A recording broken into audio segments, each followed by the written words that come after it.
A very good evening, everyone. Is my voice audible? Is my voice audible to everyone?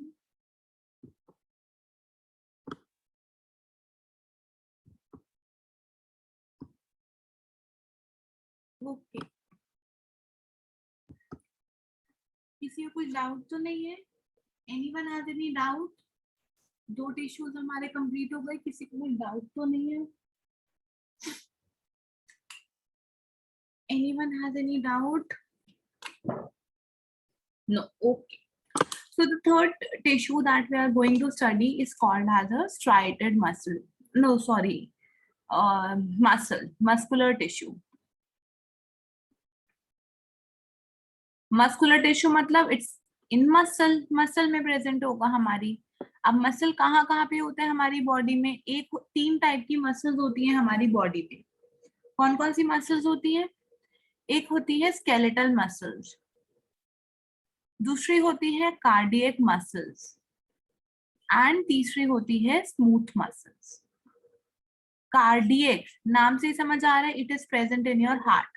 Heart में जो muscles होती हैं उन्हें बोलते हैं कार्डियक मसल्स। स्केलेटल मसल्स क्या होती है? Skeletal muscles are the muscles which are जो आपकी लॉन्ग बोन्स होती है ना, मैंने आपको एक चीज बताई थी, टेंडन और लिगामेंट। याद है मैंने आपको 2 टर्म बताए थे, टेंडन एंड लिगामेंट। ये कौन से टाइप के कनेक्टिव टिश्यू थे? They were dense regular connective tissue. Tendon क्या होता था? टेंडन आपका मसल को बोन से अटैच करता था। और लिगामेंट क्या होता था? लिगामेंट आपका बोन टू बोन अटैच करता था। तो जो टेंडन था, जो मसल टू बोन अटैच करता था, that muscle is your skeletal muscle. तो आपकी बोन्स के पास जो भी कहीं मसल्स हैं वो सारी की सारी आपकी स्केलेटल मसल्स हैं। समझ आ गया? Where are skeletal muscles located? Is it clear to everyone that where are skeletal muscles located? So they are located near to the bones के पास। हार्ट में होती है कार्डियक मसल्स। उसके अलावा जैसे मैंने आपको बोला था, किसी भी जगह पे जहां पे एपिथेलियम होता है, पहले एपिथेलियल होता है, उसके नीचे कनेक्टिव टिश्यू होता है और उसके नीचे मसल्स प्रेजेंट होती हैं। किसी भी ऑर्गन में आइडियली ये तीनों चीजें प्रेजेंट होती हैं। अगर मैं बात करती हूँ स्टमक की भी इनर मोस्ट लाइनिंग एपिथेलियल की होगी, उसके नीचे कनेक्टिव टिश्यू होंगी और वही कहीं मसल्स भी होंगी। तो जो बाकी सारे ऑर्गन्स में जो आपकी मसल्स प्रेजेंट होती हैं वो आपकी स्मूथ मसल्स प्रेजेंट होती हैं।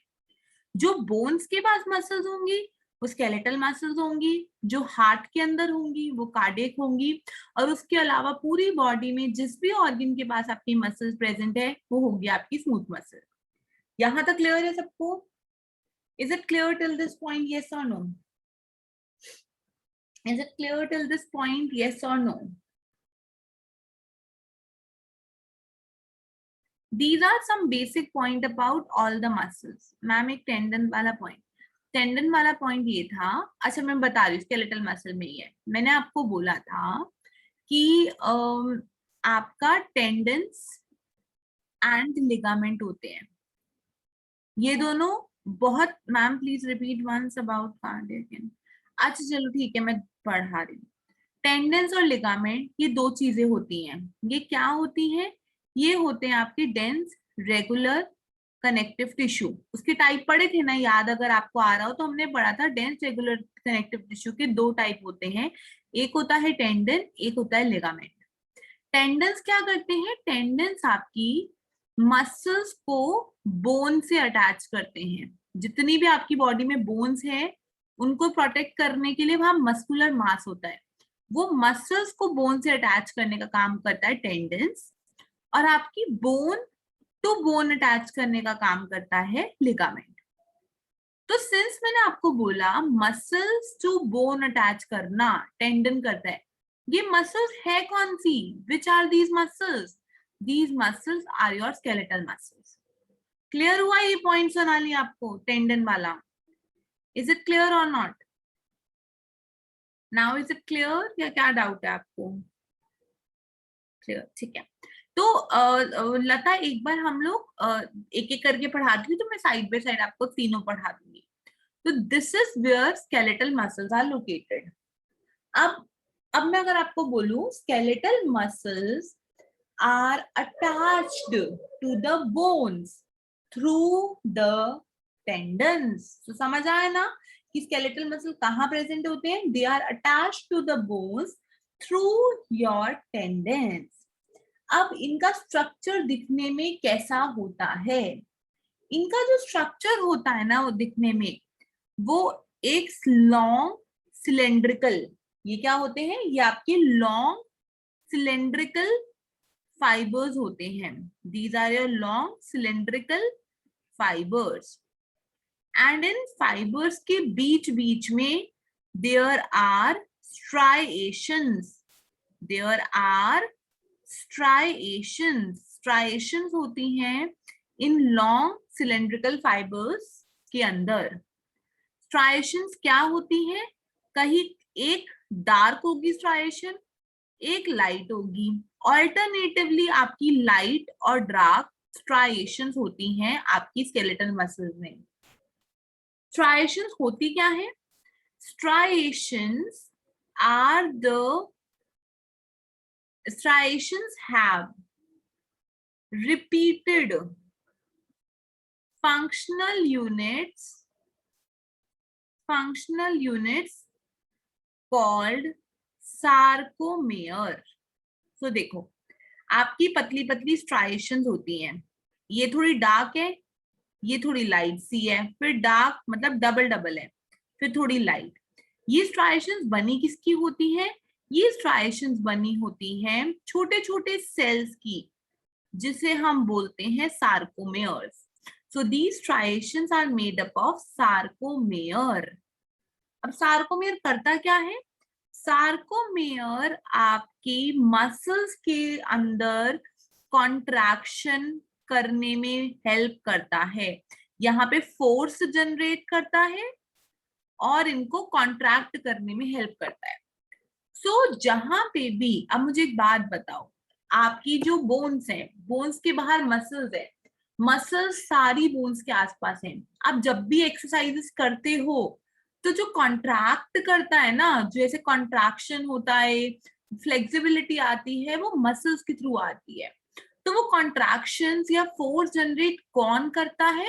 वो जनरेट करता है आपकी स्केलेटल मसल्स के अंदर पड़े हुए सार्कोमेयर्स. तो सार्कोमेयर्स का काम क्या होता है? कॉन्ट्रैक्शंस करना और फोर्स जनरेट करना. This is the work of striation and sarcomere. Next मैंने आपको बोला था कार्डियक मसल्स आपकी हार्ट में होती है. अब हार्ट की जो वॉल होती है that is made up of cardiac muscles. अब हार्ट में भी तो हमें पंप करना होता है ना, इतना ज्यादा तेज से ब्लड भेजना होता है, पूरी बॉडी में फेंकना होता है. तो आपको बहुत फास्टली, बहुत हार्डली कॉन्ट्रैक्शन करना होता है. तो वहां की मसल्स भी कॉन्ट्रैक्शन बहुत हाई और बहुत तेज तेज होती है. इसलिए कार्डियक मसल्स में भी स्ट्राइएशंस होती हैं. स्ट्राइएशंस मतलब वो सार्कोमेयर की बनी होती है. लेकिन जो कहीं ना कहीं आपकी स्केलेटल मसल्स होती हैं, दे डोंट हैव स्ट्राइएशंस, क्योंकि उनको इतना स्ट्रांगली उनको कॉन्ट्रैक्ट नहीं करना होता. स्केलेटल मसल्स को क्यों स्ट्रांगली करना होता है? क्योंकि जब आप एक्सरसाइज करते हो तो इतना फास्ट एक्सरसाइज जब आप करते हो तो उनके पास कैपेबिलिटी होनी चाहिए ना कि वो स्ट्रांगली कॉन्ट्रैक्ट कर सके. ऐसे ही हार्ट को क्या करना है? पूरे बॉडी में आपके ब्लड फेंकना है. आपका हार्ट आपकी लंग्स के पास है, आपके चेस्ट में है, आपके पैरों तक उसको ब्लड पहुंचाना है. तो उसको किसी फोर्स से भगाना होगा, तभी तो वो पहुंच पाएगा ना. तो इसलिए वहां पे भी हमें कॉन्ट्रैक्शन फास्ट चाहिए, हाई चाहिए, इसलिए वहां पे भी सार्कोमेयर्स होते हैं. बट जो स्मूथ मसल्स होती है वो आपकी एक एक ऑर्गन में प्रेजेंट है. तो आपको बस इतना सा फोर्स लगाना है कि एक ऑर्गन से दूसरे ऑर्गन में चीज पहुंच जाए. जैसे स्टमक में फोर्स लगे कि वो स्मॉल इंटेस्टाइन में पहुंच जाए, स्मॉल इंटेस्टाइन में फोर्स लगी कि वो कहाँ पहुंच जाए? वो आपका लार्ज इंटेस्टाइन में पहुंच जाए. तो ये आपका बहुत हाई अमाउंट में आपका फोर्स नहीं चाहिए होता. इसीलिए स्मूथ मसल्स में स्ट्राइएशन नहीं होती. ये पॉइंट क्लियर है सबको? Is this point clear to everyone? Is this point clear to everyone? यहाँ तक सबको clear है, नहीं clear? Is it clear till this point? Yes or no? Clear, ठीक है. तो हमें समझ आ गया कि जो हमारी स्केलेटल मसल्स हैं They are long cylindrical muscles. They are long and cylindrical muscles which are striated fiber. Striated fibers कैसी हैं? Alternatively light and dark band. Light और डार्क का मतलब क्या है? जो लाइट बैंड होंगे वहां पे नंबर ऑफ सार्कोमेयर्स कम होंगे, जो डार्क बैंड होंगे वहां पे नंबर ऑफ सार्कोमेयर्स ज्यादा होंगे. With many peripherally located nucleus. अब देखो क्या होगा. आपका ये सेल है, आपका ये है सेल्स हैं. सेल्स के अंदर न्यूक्लियस प्रेजेंट होते हैं. तो अगर न्यूक्लियस सेंटर में प्रेजेंट होगा तो हम बोलेंगे सेंट्रली लोकेटेड आपका न्यूक्लियस. बट जो स्केलेटल मसल्स होते हैं उनके न्यूक्लियस पेरिफेरी में प्रेजेंट होते हैं, इसलिए हम बोलते हैं दे हैव पेरिफेरल न्यूक्लियाई. ठीक है. नेक्स्ट पॉइंट, स्केलेटल मसल्स आप क्या चाहते हो? हमेशा खुद ब खुद कॉन्ट्रैक्ट करती जाए या जब आपको जरूरत है तब कॉन्ट्रैक्ट करे? जब आप एक्सरसाइज कर रहे हो तभी कॉन्ट्रैक्ट करनी चाहिए ना, वरना तो फालतू का कॉन्ट्रैक्ट होती जाएगी, बॉडी की एनर्जी वेस्ट होती जाएगी. अगर आपको जरूरत नहीं है, आप बैठे हुए हो, तो थोड़ी आप चाहोगे कि भाई खुद ब खुद करती रहे. बट हार्ट की मसल्स क्या है? हार्ट की मसल को तो खुद ब खुद करना पड़ेगा, नहीं तो अगर वो कॉन्ट्रैक्ट नहीं करी तो ब्लड पंप नहीं करेगा, हम मर जाएंगे. तो जो स्केलेटल मसल्स होती हैं दे आर वॉलेंटरी नेचर, मतलब हमारे अकॉर्डिंग काम करती हैं वो. Whereas जो हम अभी कार्डियक मसल्स पढ़ेंगे वो इनवॉलेंटरी है, वो खुद ब खुद होनी चाहिए, उसको सिग्नल्स बॉडी में मिलने चाहिए. हम सिग्नल देंगे इसका मतलब जो हम सो रहे हैं, नींद में है, हम तो सिग्नल दे ही नहीं रहे, तो क्या होगा? हमारा हार्ट भी पंप नहीं करेगा तो हम तो मर जाएंगे. तो इसलिए जो स्केलेटल मसल्स हैं वो वॉलेंटरी है, और जो आपकी कार्डियक मसल्स है वो आपकी इनवॉलेंटरी है. Voluntary means that they are under our conscious control. They are under our control. And next is, where is the location of skeletal muscle? They are attached to bones by the tendon. Function क्या है? Motion करना, protection करना, heat production करना, contraction करना, ये सब उसके functions हैं. So these are all points related to your skeletal muscle fiber. Clear है यहाँ तक सबको? Is it clear till this point? Is it clear till this point? Yes or no? Next, moving toward cardiac muscle. अब cardiac muscle के बारे में हमने बहुत कुछ पहले ही पढ़ लिया. Cardiac muscle tissue form the wall of heart. ये आपकी heart की wall में present है. So it form the wall of heart. Next, like skeletal muscles, they are striated. क्यों striated चाहिए? क्योंकि हमें इनको contract करना है high force से. So like the skeletal muscles, they are striated. लेकिन, however, unlike the skeletal muscles, they are involuntary. ये involuntary होती हैं. They are involuntary. क्योंकि इसका जो कॉन्ट्रैक्शन है वो कॉन्शियसली कंट्रोल नहीं होता. अब जैसे हमने स्केलेटल मसल्स में पढ़ा था, पेरिफेरल लोकेटेड न्यूक्लियस था, इनका न्यूक्लियस सेंट्रली लोकेटेड होता है. जो आपकी स्केलेटल मसल्स थी वो लॉन्ग सिलेंड्रिकल थी, और सिर्फ सिलेंड्रिकल थी, उसमें कोई ब्रांचिंग नहीं थी. लेकिन जो आपकी कार्डियक मसल्स होती हैं, there are branchings in them, वो ऐसे से कनेक्ट होती हैं. So there are branching in your cardiac muscle. उसके बाद ये स्ट्राइएशंस है, these are striations, and in between आपका सेंट्रली लोकेटेड न्यूक्लियस है. स्ट्राइएशंस का वही काम है सार्कोमेयर की तरह. जो ब्रांचिंग पॉइंट होता है ना, जहां पे ब्रांच होती है, उस ब्रांच को हम बोलते हैं intercalated disc. Intercalated disc. So इसके अंदर क्या होता है? They attach end to end. एक एंड से दूसरी एंड से जो कनेक्ट होती है उसको हम बोलते हैं intercalated disc, and they are unique to the cardiac muscle. And why they are only present in cardiac muscle? क्योंकि cardiac muscles ही ब्रांच होती हैं, ना तो आपकी skeletal muscles ब्रांच्ड है, ना ही आपकी स्मूथ मसल्स ब्रांच्ड है. ओनली आपकी कार्डिक मसल ब्रांच है, और जो ये ब्रांचिंग पॉइंट होता है उसको हम बोलते हैं इंटरकेलेटेड disc. Where is the location of heart wall? Location of cardiac muscle? It is in your heart wall.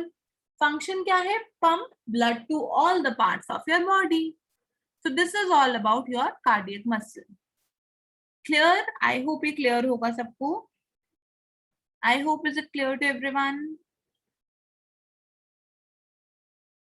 Next, coming to the third most type, which is called as smooth muscles.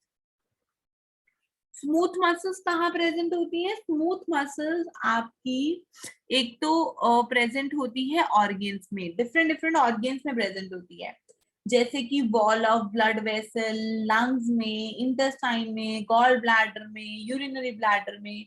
तो आपके जितने भी ये organs होते हैं वहां पर जो मसल्स प्रेजेंट होंगी, they are called as smooth muscles. करता क्या है ये आपकी मोशन कॉज करते हैं, एक जगह से दूसरी जगह पे चीज भेजने के लिए काम करते हैं. स्टमक से इंटेस्टाइन, स्मॉल इंटेस्टाइन में खाना भेजना है तो मसल्स कॉन्ट्रैक्ट करेंगे और आपका खाना स्मॉल इंटेस्टाइन में जाएगा. स्मॉल इंटेस्टाइन से लार्ज इंटेस्टाइन में भेजना है तो ये कॉन्ट्रैक्ट करेगी, आपका खाना लार्ज इंटेस्टाइन में जाएगा. तो क्या हो रहा है? They are causing the motion of your material from one organ to the other organ. अब इनका स्ट्रक्चर कैसा होता है? वो दोनों कहीं ना कहीं आपकी सिलेंड्रिकल थी, लेकिन ये आपकी सिलेंड्रिकल नहीं होती. इसमें क्या होता है? इसमें आपकी इसका जो स्ट्रक्चर होता है उसको बोलते हैं फ्यूजिफॉर्म. फ्यूजिफॉर्म स्ट्रक्चर होता है. फ्यूजिफॉर्म कैसे स्ट्रक्चर होता है? फ्यूजिफॉर्म होता है ऐसा सा स्ट्रक्चर जिसमें आपका जो मिडल पॉइंट्स होते हैं, middle point, they are thick, and जो पॉइंट्स, जो एज के पॉइंट होते हैं वो थिन होते हैं. तो आप क्या बोलते हो? Tapered. Tapered eight each and. Tapered मतलब ऐसे करके ऐसा आ रहा है तो नीचे की तरफ टैपरिंग हो रही है. तो जब सेल जैसे टैपर्ड करते हैं एंड पे तो वो फ्यूजिफॉर्म जैसा स्ट्रक्चर बनाते हैं. बीच में ये थिक होते हैं और साइडों में ये पॉइंटेड एंड होता है. हाँ, दैट इज करेक्ट. और इसका न्यूक्लियस कहाँ प्रेजेंट होता है? इसका न्यूक्लियस सेंटर में प्रेजेंट होता है. So smooth muscle fibre are small, they are thick in the middle में थिक है, and tapering at each end. Tapering और it is pointed at each end, which is called as fusiform. It contains single nucleus है, और कहाँ पर है? Centrally located nucleus. ये fibres आपकी नॉन स्ट्राइटेड होती हैं. These fibres are your non striated only. ये आपकी नॉन स्ट्राइटेड होंगी. अब इसके अंदर, अच्छा हाँ, ये नॉन स्ट्राइटेड होती है इसलिए इनको बोलते हैं स्मूथ है. स्मूथ नाम ही इसलिए क्योंकि इसके अंदर स्ट्राइएशंस नहीं है. स्ट्राइएशन थोड़ा थोड़ा रफनेस क्रिएट करती है. तो जब इसके अंदर स्ट्राइएशंस नहीं है तो हम बोलते हैं ये स्मूथ है. अब मुझे एक चीज बताओ, ये आपकी इनवॉलेंट्री होनी चाहिए या वॉलेंट्री होनी चाहिए? दे शुड बी इनवॉलेंट्री और वॉलेंट्री. हाँ ना, स्टमक से इधर पहुंचाना है तो आपके अकॉर्डिंग चलेगा. इनवॉलेंट्री होनी चाहिए ना, हमारे अकॉर्डिंग थोड़ी चलेगा. हम थोड़ी बोलेंगे कि भाई स्टमक तू अब आप अपने पेट को हिला क्योंकि खाने को भेजना. ऐसा नहीं होता. It is involuntary. So it is your smooth muscles. ये तीनों मसल्स क्लियर है सबको? Are these three clear to everyone? Are these three clear to everyone? एक छोटा सा और कॉन्सेप्ट समझाती हूँ मैं, क्योंकि वो मेरे को एक पॉइंट बताना है कि आपकी जो मसल्स होती हैं, they are your permanent cells. Permanent होते हैं. तो इसको समझाने के लिए मेरे को थोड़ा सा आपको एक कॉन्सेप्ट समझाना है सेल साइकिल का. हो सकता है बहुत लोगों को आता भी हो. स्मूथ मसल की लोकेशन होती है वॉल ऑफ इंटरनल ऑर्गेन्स. जो इंटरनल ऑर्गेन्स होती हैं उनकी वॉल्स में होता है. वो कहाँ कहाँ हो सकती है? जैसे कि blood vessels, lungs, stomach, intestine, gall bladder, urinary bladder. Clear Tamanna? Tamanna, is it clear? Is it clear और नॉट? ठीक. अब मेरे को एक कॉन्सेप्ट समझाना है, उसके लिए मुझे थोड़ा सा आपको सेल साइकिल समझाना होगा. हो सकता है कुछ लोगों को पता भी हो, बट ऐसा भी हो सकता है, मैं ये सोच के समझ रही हूँ कि मे बी ऐसा भी एक दो बच्चे हो सकते हैं जिनको ना पता हो, so that's why I am discussing cell cycle. Cell मतलब सेल साइकिल। सेल साइकिल क्या होता है? सेल का डिविजन होना।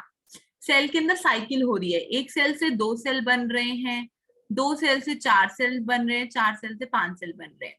This is called as cell cycle. जो सेल साइकिल होती है आइडियली उसको हम दो फेजेस में डिवाइड करते हैं। One is called as interphase and second is called as mitosis. और ये माइटोसिस किस में होगा? जितने भी आपके सोमैटिक सेल्स हैं, सोमैटिक सेल्स में माइटोसिस होगा।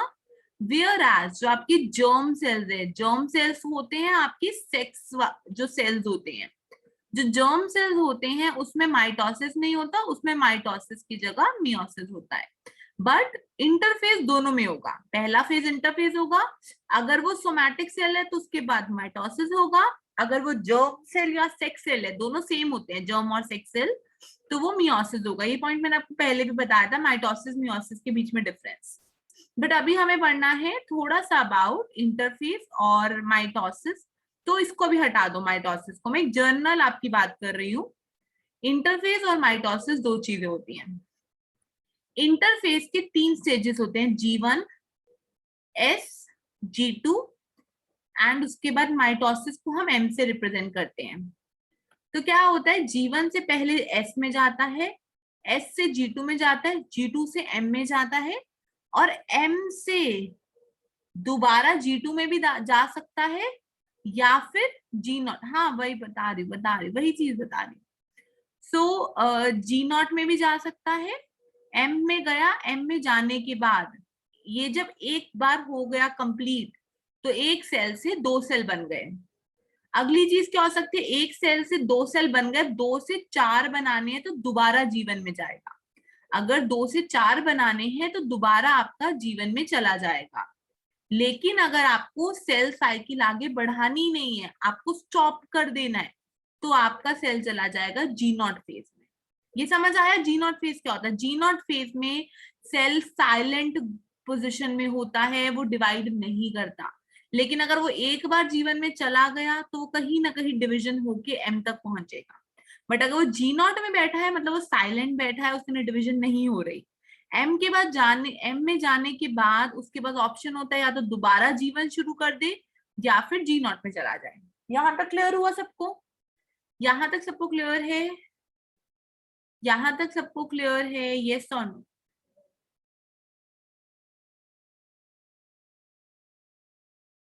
हाँ नाम बता रही हूँ, अभी बता रही हूँ, एक मिनट रुको। यहां तक सबको क्लियर है? अब जीवन को क्या बोलते हैं? जीवन को बोलते हैं हम synthesis phase. Sorry sorry, synthesis नहीं, एक मिनट। एस को क्या बोलते हैं? एस को बोलते हैं सिंथेसिस फेज।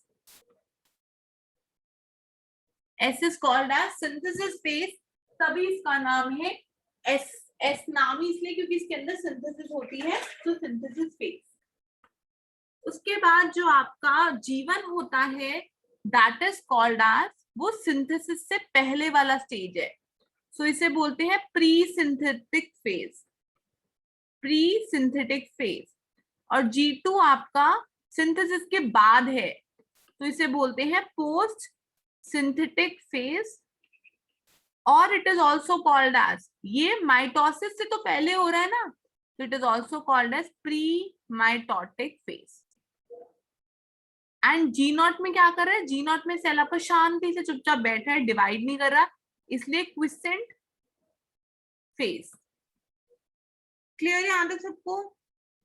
यहां तक सबको क्लियर है? यस और no? Is it clear till this point? Is it clear till this point? अब जीवन में वो क्या करता है, एस में क्या करता है और एम में क्या करता है? एस में क्या होता है, देखो, अगर मेरे को एक सेल को दो सेल में डिवाइड करना है, एक सेल है ये, इसमें इसका न्यूक्लियस है, ये इसके सेल ऑर्गेनेल्स हैं। एक सेल से अगर मुझे दो सेल बनाने हैं, तो मुझे एक चीज बताओ, क्या मुझे अपने न्यूक्लियस को, अगर एक सेल में एक न्यूक्लियस है दो सेल बनेंगे तो इसमें भी एक न्यूक्लियस, इसमें भी एक न्यूक्लियस, तो क्या मेरे को न्यूक्लियस को डिवाइड करना पड़ेगा? Do I have to divide the nucleus? Do I have to divide the nucleus? अगर मेरे को सेल डिवाइड करना है, I have to divide the nucleus. तो जो इस प्रोसेस को क्या बोलते हैं? डीएनए रैप्लिकेशन। डीएनए रैप्लिकेशन मतलब आपका डीएनए रैप्लिकेट कर रहा है, मतलब एक डीएनए से दो डीएनए बन रहे हैं, that is called as DNA replication. एक डीएनए से दो डीएनए बनना। ये काम कहाँ होता है? ये काम होता है आपका एस फेज में। एस फेज में आपका डीएनए रैप्लिकेशन होता है। एस फेज में डीएनए रैप्लिकेट होता है। अब डीएनए रैप्लिकेशन के लिए आपने पढ़ा होगा बहुत सारे एंजाइम्स होते हैं। कौन से एंजाइम्स होते हैं? डीएनए पॉलीमरेज, आरएनए पॉलीमरेज, मतलब कितने सारे एंजाइम्स होते हैं। सो जीवन फेज क्या करता है? जीवन फेज आपका प्रिपरेटरी फेज होता है, जिसमें डीएनए रैप्लिकेशन के लिए जो जो एंजाइम, जो जो चीजें सब चाहिए होती हैं, वो सब आपकी जीवन फेज में बन जाती हैं। जीवन phase is a preparatory phase. वो जो जो एंजाइम डीएनए रैप्लिकेशन के लिए चाहिए, जो जो चीजें चाहिए, वो सब बना देता है। और जब वो सब बन जाता है, वो एस फेज में जाता है और फिर डीएनए रैप्लिकेशन स्टार्ट होती है। आपका एक डीएनए से दो डीएनए बन जाते हैं। अब एस फेज में क्या हुआ? एस फेज में आपके एक ही सेल में दो न्यूक्लियस, दो आपके डीएनए बड़े हुए हैं। एक ही सेल है, उसमें दो डीएनए बन गए आपके एस फेज में। अब आपको क्या करना है? अब आपको इसे डिवाइड करना है दो सेल में। दो सेल में डिवाइड करना है। तो दो सेल में डिवाइड करना होता है कब, किस में होता है? वो होता है माइटोसिस में। माइटोसिस में आपका एक सेल डिवाइड हो जाते हैं दो सेल में। तो जब एक सेल से दो सेल बनाने हैं, तो हमें सारे जो सेल न्यूक्लियाए हैं, ऑर्गेनल्स हैं, जितने भी ऑर्गेनल्स हैं, जैसे कि एंडोप्लाज्मिक रेटिकुलम, गोल्गी ऑपरेटस, उन सबको डबल डबल करना पड़ेगा ना, ताकि दोनों सेल में पहुंच जाए। हर चीज को मुझे डबल करना पड़ेगा। तो वो सब काम किसमें होता है? वो सब होता है G2 में, जहां आपका डबलिंग ऑफ मटेरियल्स होता है। एंड एम फेज में एक्चुअली सेल का डिविजन हो जाता है, एक सेल से दो सेल बन जाते हैं। एक सेल से दो सेल बन गए। अब सेल को क्या करना है? सेल को या तो दोबारा से डिवाइड करना स्टार्ट करेगा तो जीवन में चला जाएगा, लेकिन सेल अगर डिवाइड नहीं करना चाहता, शांति से बैठना चाहता है, तो वो G0 फेज में चला जाएगा, उसमें कुछ डिविजन नहीं होगी। बेसिक सेल साइकिल के बारे में क्लियर हुआ सबको? Is it clear to everyone? Is it clear till this point? Yes और no? Is it clear till this point?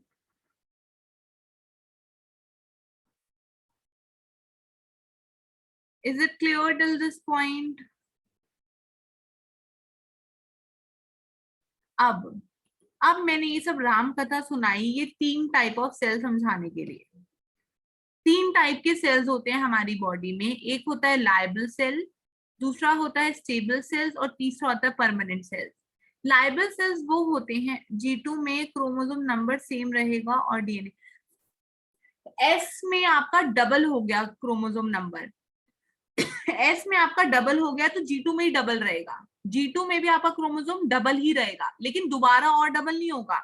जीवन में जो आपका क्रोमोसोम होगा, अगर मैं जीवन की बात करूं, ह्यूमन में जीवन में 2n है, एस में जाएगा तो 2n से 4n बन जाएगा, G2 में 4n ही रहेगा।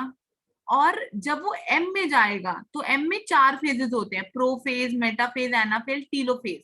तो लास्ट तक आते आते दोबारा 2n हो जाएगा, लास्ट तक आते थे दोबारा 2n हो जाएगा। तमन्ना, आपका क्वेश्चन क्लियर है? एक बार G0 में चला गया तो कभी हाँ वही वो G0 से अभी वही समझाने के लिए मैं आपको ये तीन सेल समझा रही हूँ आशु। जो ये आप जो मुझसे क्वेश्चन पूछ रहे हैं ना, ये तीनों समझ आ जाएंगे अपने आप, आपको क्वेश्चन मिल जाएगा। ठीक है।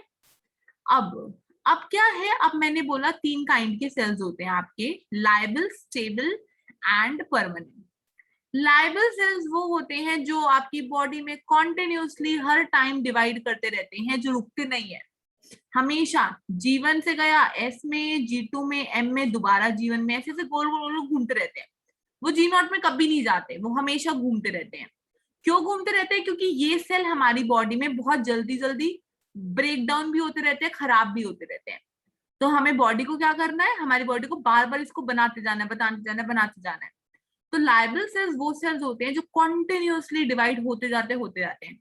इसके एग्जाम्पल क्या है? आपकी स्किन स्किन कुछ टाइम बाद लॉस होती है ना, तो लॉस हो रही है तो मतलब उसको कॉन्टिन्यूसली डिवाइड होते जाना चाहिए।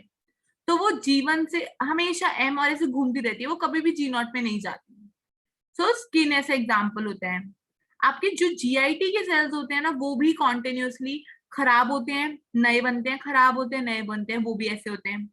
ऐसे ही आपके नेल जो होते हैं, आपके जो हेयर के सेल्स होते हैं, ये सब सेल्स आपके कॉन्टिन्यूसली डिवाइड होते रहते हैं। ये लोग आइडियली आपके जी नॉट में नहीं जाते हैं। So liable cells are the one which continuously, which keep on dividing, which multiply, which don't stop multiply.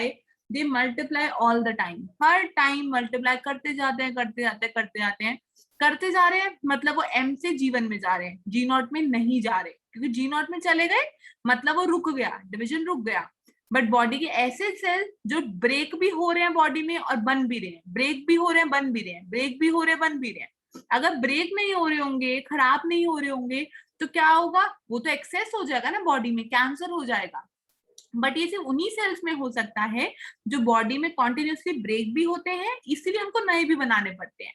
लेकिन अगर कोई ऐसा सेल है जो बॉडी में ब्रेक नहीं होता, सिर्फ बनी जा रहा है, बनी जा रहा है, बनी जा रहा है, तो वो तो कैंसर क्रिएट कर देगा ना, तो वो चीज हम नहीं चाहते।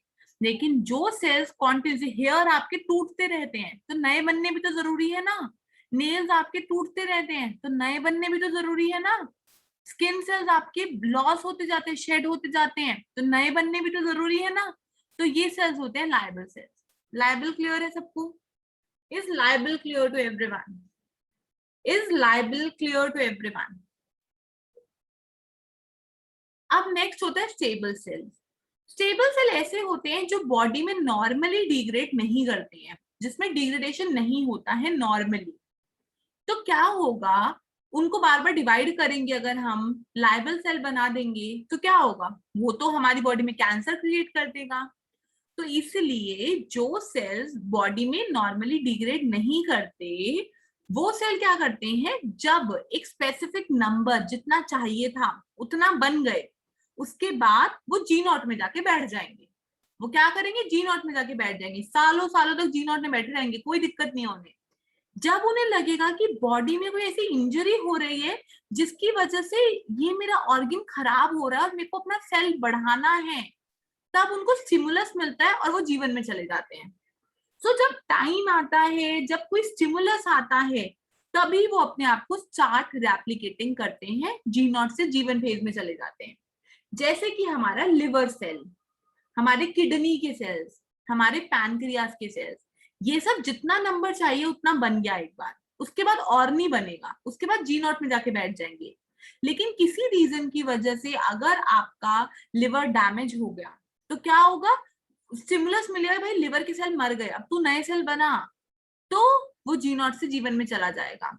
सो स्टेबल सेल्स वो हैं जो आइडियली जी नॉट में रहते हैं, but if condition arise they can go to G one cell, G one phase. Clear हुआ? स्टेबल, स्टेबल क्लियर हुआ? Is stable clear to everyone?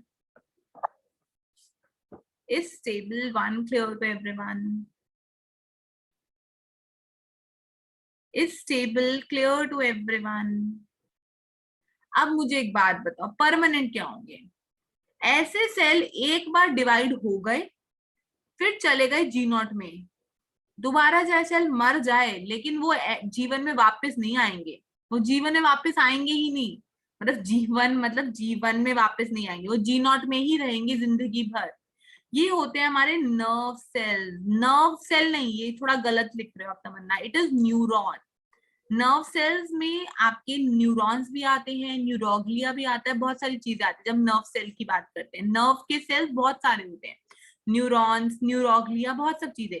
लेकिन जो न्यूरॉन्स होते हैं वो ऐसे सेल्स होते हैं जो एक बार डिग्रेड कर गए ना, वो दोबारा नए बन ही नहीं सकते हैं, क्योंकि वो जीवन में नहीं जा सकते हैं, वो जी नॉट में ही बैठे रहेंगे।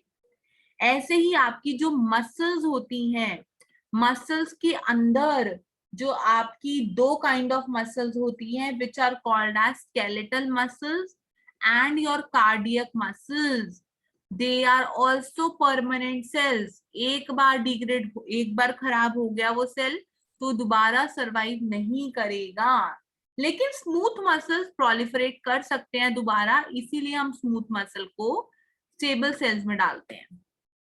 बट मसल्स में skeletal and cardiac are your permanent. Clear यहां तक सबको? यहां तक सबको क्लियर है? ये इस कॉन्सेप्ट मैंने इसलिए समझाया क्योंकि परमानेंट सेल्स में आपके मसल्स होते हैं, और to be more precise muscles में भी स्केलेटल और कार्डियक होता है, स्मूथ नहीं होता। Clear? This is all about your muscle. ये टॉपिक यहाँ का नहीं था, बट स्टिल आई वांट कि आपको पता हो, इसलिए मैंने आपको बता दिया। ठीक है, यहां तक हो गया आपका muscles complete, muscle tissues complete. अब लास्ट टॉपिक हमें टिश्यू पढ़ना है। नहीं, स्केलेटल मसल्स की सेल डिवाइड नहीं करते, दे डोंट डिवाइड। अब हमें नेक्स्ट पढ़ना है which is called as your nervous tissue. ठीक है, यहां तक क्लियर सबको? यहां तक सबको क्लियर?